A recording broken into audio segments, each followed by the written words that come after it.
اللہ من الشیطان الرجیم بسم اللہ الرحمن الرحیم ان اللہ و ملائکتہ یصلون علی النبی یا ایھا الذین آمنوا صلوا علیہ وسلموا تسلیما درود پڑھو اللہم صلی علی سیدنا و مولانا محمد و علی آل سیدنا و مولانا محمد مبارک وسلم وسلم علیہ الصلاۃ والسلام علیک یا سیدی یا رسول اللہ وعلى آلك وأصحابك يا سيدي يا حبيب الله الصلاة والسلام عليك يا سيدي يا رحمة للعالمين وعلى آلك وأصحابك يا سيدي يا خاتم النبيين قال الله تبارك وتعالى في القرآن المجيد لئن شكرتم لأزيدنكم اگر تم شکر کرو تو میں البتہ تمہیں زیادہ دوں گا۔ اللہ تبارک و تعالیٰ قرآن مجید فرقان حمید میں ارشاد فرماتا ہے اگر تم میرا شکر ادا کرو گے تو میں تمہیں اور زیادہ دوں گا۔ حضور سید عالم صلی اللہ تعالیٰ علیہ وآلہ وسلم نے حضرت ابو ہریرہ رضی اللہ تعالیٰ عنہ سے فرمایا کہ کیا تم اس بات کو پسند کرتے ہو کہ تم پر زندگی، موت، قبر اور حشر میں اللہ تعالیٰ کی رحمت کا نزول ہو، رات کا کچھ حصہ باقی ہو اور تم رب کی رضا کے حصول کے لیے اٹھ کر عبادت کرو؟ اے ابو ہریرہ، گھر کے کونوں میں نماز پڑھا کرو، تمہارا گھر آسمان سے ایسے چمکتا نظر آئے گا جیسے کہ زمین والوں کو چمکدار ستارے نظر آیا کرتے ہیں۔ نماز گھر کے جو کونے ہیں ان میں نماز پڑھنے کا حکم دیا ہے کہ ان میں جب تم نماز پڑھو گے تو اسی طرح چمکتے تمہارے گھر کے کونے نظر آئیں گے جس طرح ستارے نظر آتے ہیں۔ تو اس سے مراد نوافل ہیں، اس سے مراد نفل ہیں کہ نفل جو ہے وہ گھر میں ادا کیا کرو، گھر کے کونوں میں ادا کیا کرو۔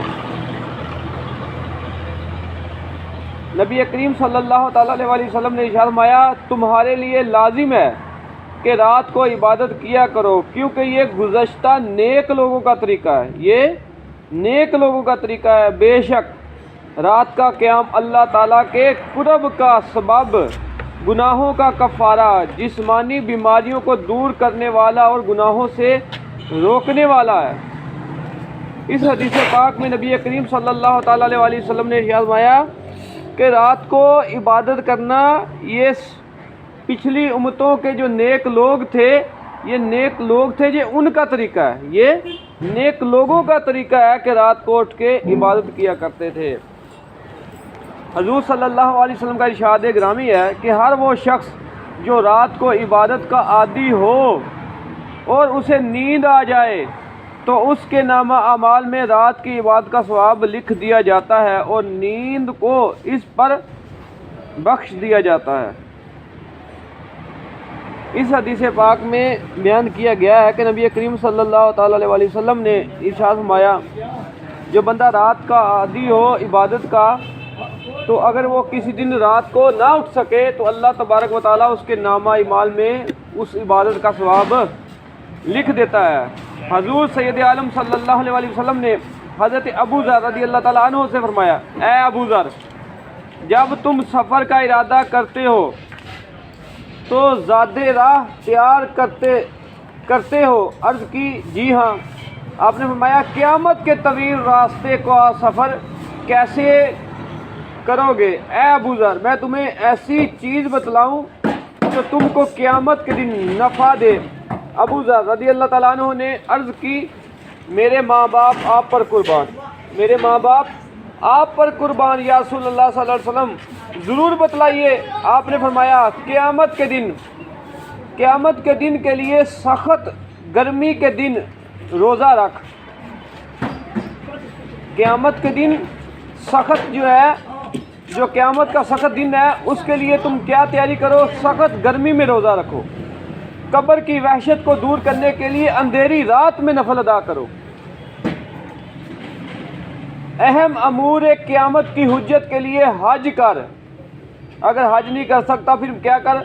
مسکین پر صدقہ کر یا حق بات کہہ اور بری بات کہنے سے خاموش رہ۔ یہ قیامت کے سخت جو دن ہوں گے، جو قیامت کا سخت ترین دن ہوگا اس کے بارے میں فرمایا کہ وہ تیرے لیے آسان کس طرح ہو جائے گا وہ اس طرح ہو جائے گا کہ جب سخت گرمی ہوتی ہے اس میں روزہ رکھ۔ اور فرمایا کہ جو قبر کی وحشت ہے، جو قبر کی وحشت ہوگی، اگر تو چاہتا ہے کہ وہ دور ہو جائے تو پھر اندھیری رات میں نوافل پڑھ، اللہ کی بارگاہ میں سجدہ ریز ہو۔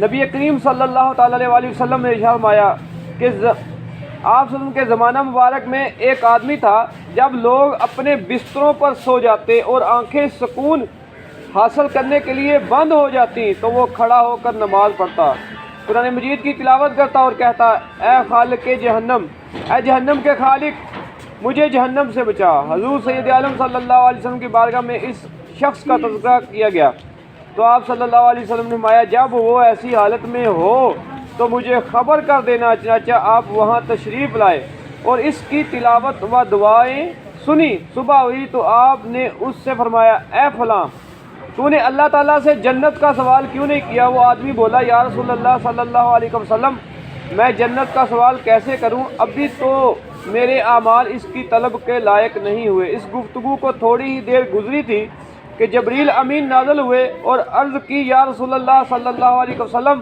فلاں آدمی کو بتلا دیجئے کہ اللہ تعالیٰ نے اسے جہنم سے محفوظ فرما لیا اور جنت میں داخل کر دیا۔ رات کو عبادت کرنا اللہ تعالیٰ کے نیک بندوں کی یہ صفت ہے، ان کی یہ صفت ہے، ان کا طریقہ ہے۔ تو جب اللہ تبارک و تعالیٰ کو جو محبوب ہے، رات کی عبادت فرائض ادا کرنے کے بعد جو اللہ کو عبادت محبوب ہے وہ تہجد کی نماز ہے، وہ تہجد کی نماز ہے۔ یاد رکھیں کہ نبی کریم صلی اللہ تعالی علیہ وسلم کا یہ طریقہ ہے، تہجد کی نماز ادا کرنا، یہ سنت مصطفیٰ ہے صلی اللہ علیہ وسلم ہے۔ یہ بات یاد رکھیں کہ نبی پاک صلی اللہ علیہ وسلم پر تہجد کی نماز فرض تھی، تہجد کی نماز فرض تھی۔ اگر ہم ادا کریں گے یہ ہمارے لیے سنت مصطفیٰ ہوگی، سنت مصطفیٰ ہوگی۔ یاد رکھیں ایک بات یہ ہے کہ حدیث پاک میں ہے کہ جو بندہ رات کو عشاء کی نماز جماعت کے ساتھ پڑھتا ہے، فجر کی نماز جماعت کے ساتھ ادا کرتا ہے تو اس کو ساری رات عبادت کا ثواب دیا جاتا ہے، ساری رات عبادت کا ثواب دیا جاتا ہے۔ تو تہجد کی نماز کا، نوافل کا بڑا ہی اللہ تبارک و تعالیٰ کے ہاں اس کا جو ہے وہ اللہ تعالیٰ اس کو اپنا قرب عطا فرماتا ہے، یہ قرب کا ذریعہ ہے، اللہ تعالیٰ کے قرب کا ذریعہ ہے۔ حضور سید عالم صلی اللہ علیہ وسلم سے عرض کی گئی، یا رسول اللہ صلی اللہ علیہ وسلم، فلاں آدمی رات کو نماز پڑھتا ہے، صبح ہوئی تو اس نے چوری کر لی۔ آپ نے فرمایا، ان قریب اس کا نیک عمل اس کو ان برائیوں سے روک دے گا۔ اس حدیث پاک سے پتہ چلتا ہے اگر بندہ نماز پڑھتا ہے تو وہ برائی بھی کرتا ہے، برائی بھی کرتا ہے یا برائی اس سے ہو جاتی ہے، تو اگر وہ مسلسل اللہ تعالیٰ کی طرف جھکتا رہتا ہے، ایک دن آئے گا کہ اللہ تبارک و تعالیٰ اس نیکی کی وجہ سے، اس اللہ تعالیٰ کی بارگاہ میں جھکنے کی وجہ سے اللہ تعالیٰ اس کو اس برائی سے بھی بچا لے گا، اس برائی سے بھی بچا لے گا۔ تو اسی لیے جب بندہ اللہ کی بارگاہ میں جھکے گا تو تب مجھے پتہ چلے گا نا کہ میں برائی کی طرف ہوں، کہ میں برائی، میرے اندر برائی بھی ہے۔ جب وہ جھکے گا ہی نہیں ہے، اللہ تعالیٰ کی بارگاہ میں جھکے گا ہی نہیں، تو اس کو کیسے پتہ چلے گا کہ میں برائی کرتا ہوں؟ پھر اس کے لیے اچھائی بھی ایک ہی چیز ہے، برائی بھی ایک ہی چیز ہے۔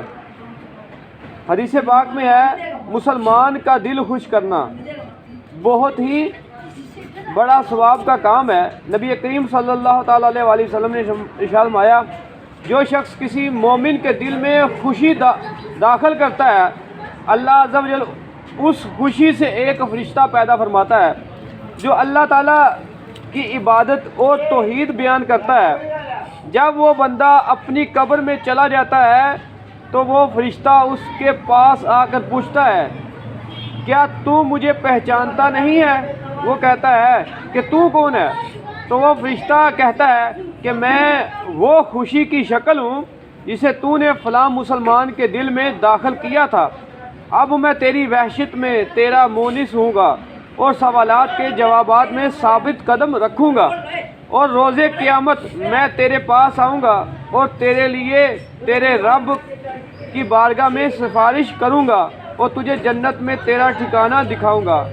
اس حدیث پاک میں بتایا گیا ہے کہ جو بندہ اللہ کی رضا کے لیے کسی مسلمان کو خوش کر دیتا ہے، کسی مسلمان کو خوش کر دیتا ہے، تو اللہ تبارک و تعالیٰ اس خوشی کی وجہ سے ایک فرشتہ پیدا کرتا ہے جو قبر میں بھی اس کا ساتھ دے گا، حشر میں بھی اس کا ساتھ دے گا۔